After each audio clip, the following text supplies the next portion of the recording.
தோல்வி பயத்தில் தினம் பழனிசாமி அவர்கள் தாறுமாறா தரங்கிட்டு பேசுறாரு. இன்னைக்கு மாலை, இன்னைக்கு ஈவினிங் சென்னையில் என்னை பற்றி என்ன சொல்லியிருக்கா தெரியுமா? திமுக ஆட்சியில் கொரோனா வந்துச்சா, வந்திருந்தா கொரோனாவில் இவரே போயிருப்பார். என்ன திமுக ஆட்சியில் வந்து தான் போயிருப்பேனா? இன்னைக்கு பழனிசாமி பேசியிருக்கிறார். அப்படி வந்திருந்தா அந்த முதலமைச்சரே காணாத போயிருப்பார், இவர் அந்த கொரோனாவிலேயே போயிருப்பார். பழனிசாமி அவர்களே, என் மரணத்தை பற்றி பேசுறீங்களே, மரணத்தை பார்த்து கலங்கக்கூடியவனும் பயப்படுகிறவனும் நான் அல்ல. கொடுஞ்சரின் கொடுமைக்கே பயப்படாத நான் இந்த கொரோனாவுக்கே பயப்பட போறேன்? கொரோனா மேல எல்லாரும் பெரும் அச்சத்தில் இருந்தப்பவே அதுக்கான பிபி கூட அணிஞ்சுக்கிட்டு கொரோனா வாழ்வுக்குள்ள போனவன் தான் இந்த ஸ்டாலின். இதுவரை யாருக்கும் சொல்லாத இப்ப சொல்றேன். இப்படி நான் கொரோனா வாழ்வுக்குள்ள போக போறேன்னு யாருக்கிட்டே முன்னாடி சொல்லலை. இப்படி சொல்லாமல் போன காரணத்தில் என் மனைவி துர்காவதி இருக்காங்க பாருங்க, வருத்தப்பட்டு என்கிட்ட கோச்சிக்கிட்டு ஒரு வாரம் பேசவே இல்லை. சத்தியம்.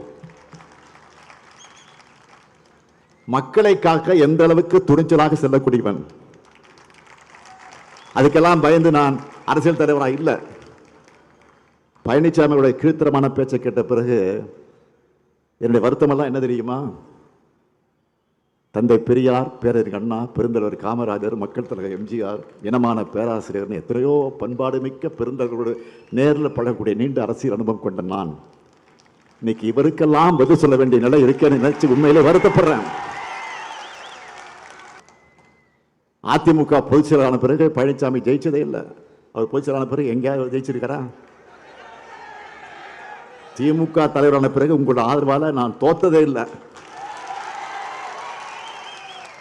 பாஜக தமிழ்நாட்டுக்குள்ள கொண்டு வர நினைக்கிற அடிமை பழனிசாமிக்கு தமிழ்நாட்டு மக்கள் கடுமையான தண்டனை இந்த தேர்தலில் கொடுக்கணும். உண்மையில் நடக்கிற தேர்தல் என்பது டெல்லிக்கும் தமிழ்நாட்டுக்கும் நடக்கிற தேர்தல். தமிழ்நாட்டுக்கு துரோகம் செய்யும் 10 தோல்வி பழனிசாமிக்கு 11வது தோல்வியை கொடுத்து விரட்டணும். டபுள் இன்ஜின் டப்பா இன்ஜின் சொல்லிக்கிட்டு டெல்லியோட ரிமோட் கண்ட்ரோலுக்கு ஆடுகிற அடிமைகள் தமிழ்நாட்டை ஆளக்கூடாது. தமிழ்நாட்டை நாசப்படுத்த நினைக்கிற ஆணவ பாஜகவும் அடிமை அதிமுகவும் வேரோடும் வேரடி மண்ணோடும் வீழ்த்தப்படணும். அதுக்கு திராவிட முன்னேற்ற கழகம் தான் மீண்டும் ஆட்சி அமைக்கணும்.